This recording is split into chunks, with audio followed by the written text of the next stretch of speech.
I've played 6 hours of Assassin's Creed Shadows at Ubisoft Quebec studios, interviewed all of the game directors on a one-on-one basis, and I have a lot of new information to share with you today, which I think you'll find interesting. So let's start with the differences between allies and scouts in your spy network. As I was told by the Associate Director, Akeem Milne, that there are 5 allies in the game. However, he wasn't too sure if there was going to be a 6th before launch, so we're just going to have to wait and see on final numbers. In any case, these allies have their own unique abilities, which you can then utilize and activate once their cooldown has finished. So for example, Yugoro here, he is our assassin ally, and he's able to instantly kill NPCs or assassinate them when we do Eagle Whistle. Now, you can upgrade them 3 times in the dojo building back in your hideout, which increases the effectiveness of their abilities. So as an example again, let's go with Yugoro here. He's now able to chain assassinate when he is at his max level of 3. So he's going to be able to perform 2 instant kills for you when you do call him in. Now, you can only equip 2 allies in your loadout at the same time,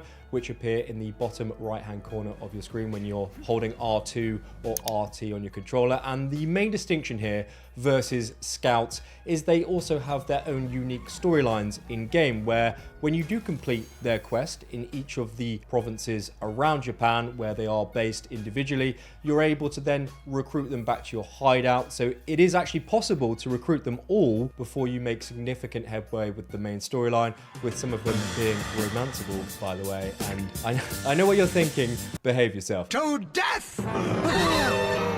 By Snoo Snoo! Yeah!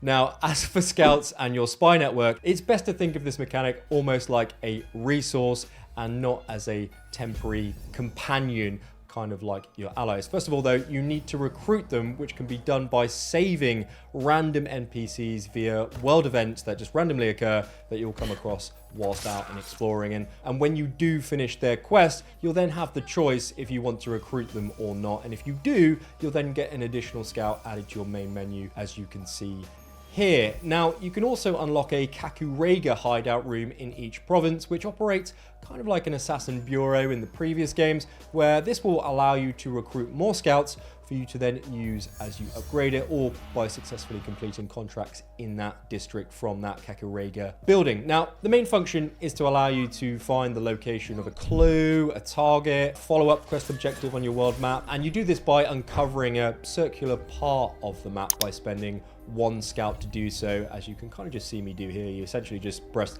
use scout and voila, the circle opens up and you can see pretty much what's underneath that map. You can also then use them to clear your notoriety meter instantly if you set the alarms off in an enemy base, as well as use them as smugglers who will then ferry back loot from a castle or enemy hideout that you've just cleared for extra resources gained at the end of a season when it does refresh, meaning you have extra building materials to then upgrade your hideout, build new buildings. So essentially, more scouts means an easier time in this game. Now, if you have learned something new in this video so far, please do leave a very swift like down below, as it's a great way to tell me that you kind of enjoy this content, because if you do, I want to make more of it for you in the coming weeks. So thanks very much. Now, black box missions, as confirmed to me by the directors, we have 13 in this game. And if you're scratching your head here and wondering, black box missions? What's he on about? What the hell is a black box mission? Well, quite simply, it's a name used to describe the main storyline assassination missions in this game, where you are presented with a variety of different opportunities, routes, and choices on how you want to play through this enclosed, gated mission, resulting in you, of course, killing your target, which then could be different each time you actually play that mission. Now, unfortunately, these missions are not replayable.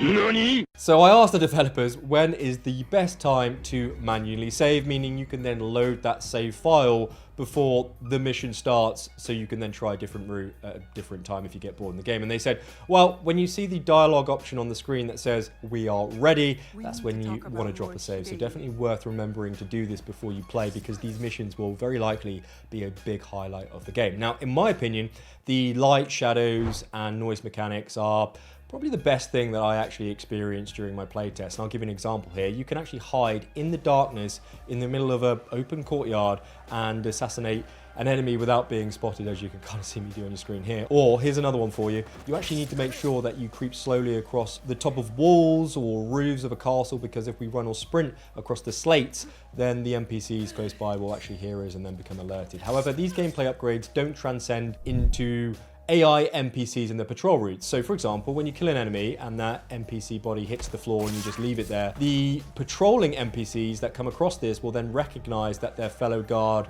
has been killed, but they then just won't raise an alarm. In fact, as confirmed to me by Simon Lemaire-Comtois, the director of Stealth, these guards will search nearby for you after they find their mate on the floor, altering their kind of standard patrol routes in an attempt to do so, but they won't ring the castle or the hideout bell, which would then notify everyone else that we're kind of infiltrating their base and killing all of their pals, because if they did so, then you would then instantly be wanted throughout the region, which does bring with it some negative gameplay effects, which is a good transition onto the notoriety system now, because what happens when you do become wanted in this game? Well, these guardians or these enemies will appear similar to the Shakaria bosses in Mirage, which are a lot more difficult than your just standard brute enemies. In fact, I asked Charles Benoit, the game director, about this, who told me that there are very specific guardians that are guarding legendary weapons and armor in the game in very specific castles that can be interpreted from our perspective as players as mini bosses essentially. However, these guardians that are summoned because of a bell ring in a camp won't drop legendary loot or gear, so you just can't alert a base and then just farm it repeatedly when they do rock up essentially for legendary gear. I also asked Akeem Milne what's the fastest or best way to reset this notoriety meter, and he said you could use your scouts in the main map menu to do so if you have any left, change seasons, which I will talk about very shortly, or just switch characters in that, or just reset it, which yeah, even though the alarm does call the province to go on high alert, increasing enemy detection of you, you can reset it pretty quickly and easily with no detrimental effects, which is a good or bad thing depending upon your own opinion or playstyle. Now, loot and gear, let's talk about that now, because I just briefly touched upon it, because I can now confirm that there are a total of 33 legendary armor sets in the game that are looted from specific chests that are in static locations throughout the world, whereas all the other armor sets or weapons in the game are kind of randomly dropped, meaning that they could appear in any one of these several dozen other chests around the world. Now, this information was confirmed to me by Charles directly when I asked him. So like Odyssey, Valhalla and Mirage, the main gear sets in the game will be in the same locations for everyone. Now, those locations will predominantly be in castles, with Charles also confirming to me that the city of Kyoto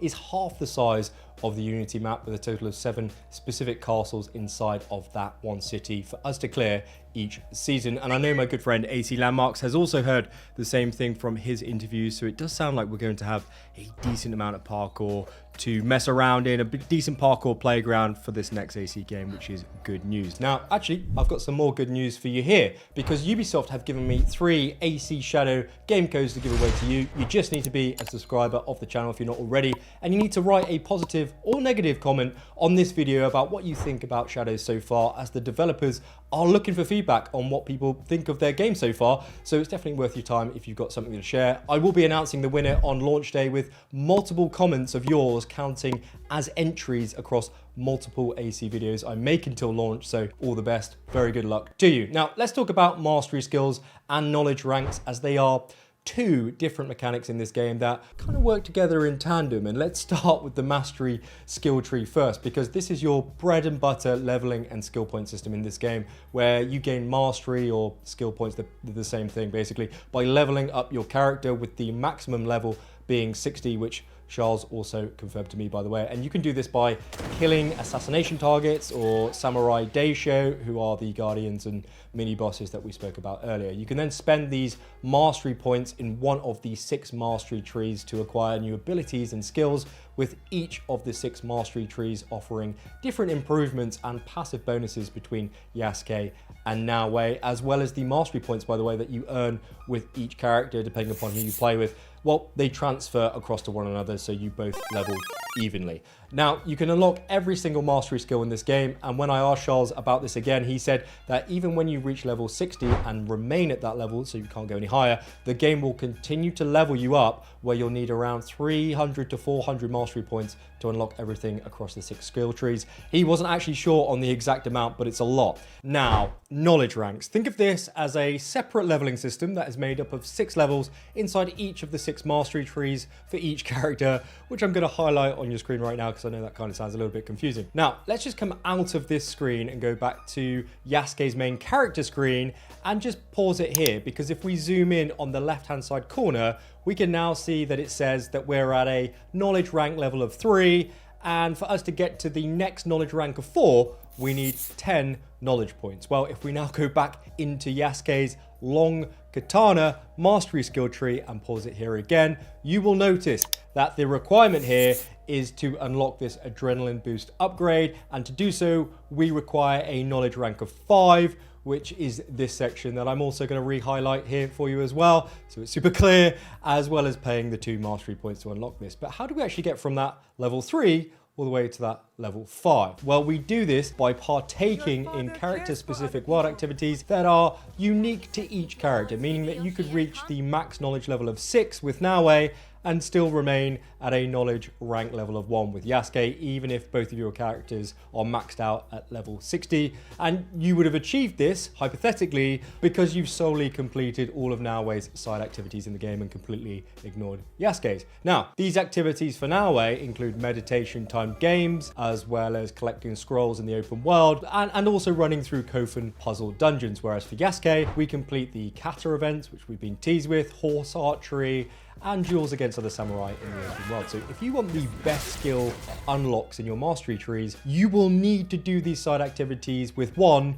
or both characters if you plan to play with either. Now, how do seasons actually work in this game, as there's a lot of different takes that have been relayed to play testers over the last few weeks, including myself, because I was told in person by 2 different developers that each of the 4 seasons in the game will only last for 40 minutes in total, which you'll be able to keep track of in the top right hand corner of your map screen, as you can kind of see here. However, Jonathan Dumont, the creative director, told Your Raptor on a stream about a week or so after all of our playtests that each season is 2 hours and 30 minutes long, even though during my own playtest, both of these 45 minutes and 2.5 hour session lengths didn't match up with what I played in terms of the rotation of that season compass. In fact, let me show you, because I went AFK for around 25 minutes for lunch when I was in Quebec, where I was just idle on the synchronization point, as you can see here, and it didn't actually progress one single bar when I checked the menu when I came back. However, it did progress rapidly through several bar chunks as I kind of smashed a few quests out back to back in around 10 to 15 minutes of playtime, which then did match up with that 40-minute approximation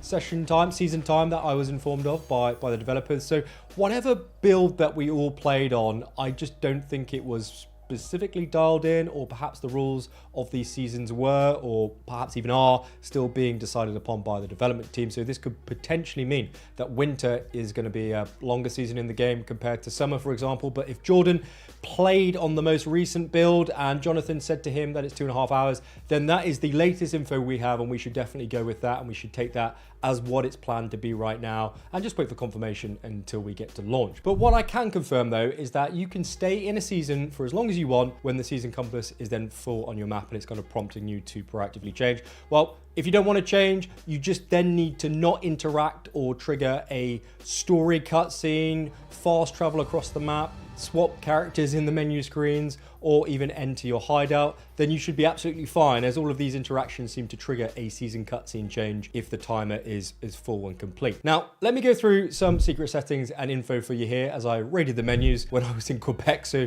we could get some juicy info here. Firstly, immersion mode. If you played Ghost of Tsushima, then this will be familiar to you, as once this is activated, this sets the voiceover language to Japanese, as well as a blend of Portuguese for an authentic audio experience in that time period, certainly where this game is taking place. Also, Charles confirmed to me that there will indeed be a new Game Plus mode launching towards the end of this year for Shadows, which is good news. And more good news, actually, there is a autocomplete setting in the settings menu for those activities that we spoke about earlier if you can't be asked to do them, as well as a one-shot assassination setting that you can turn on if you want it, so you don't need to mess around with triple assassinations, not killing an enemy. It's just one hit, boom, they're dead, done and dusted.